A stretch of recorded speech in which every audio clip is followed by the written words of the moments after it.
In this video, I will show you how to reduce the size of your videos and compress them several times while keeping good image quality. To do this, you will need a free program called Handbrake. Download and install it, then launch the application and select the video you want to compress.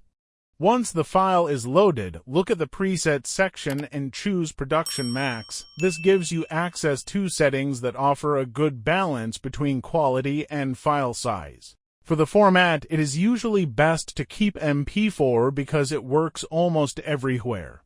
Next, go to the Video tab. For the encoder, choose H.264. For frame rate, either leave it as same as source or set it to 30 FPS if your original video is running at 60 FPS or higher and you want to save additional space.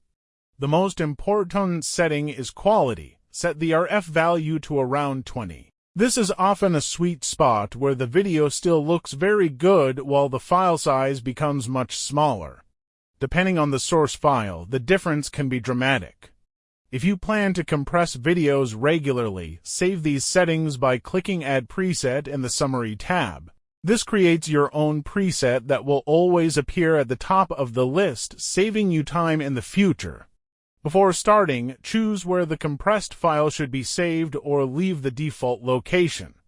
Finally, click Start Encode at the top and wait for Handbrake to finish. Once completed, you should have a significantly smaller video that still looks great and is much easier to upload, share, or store.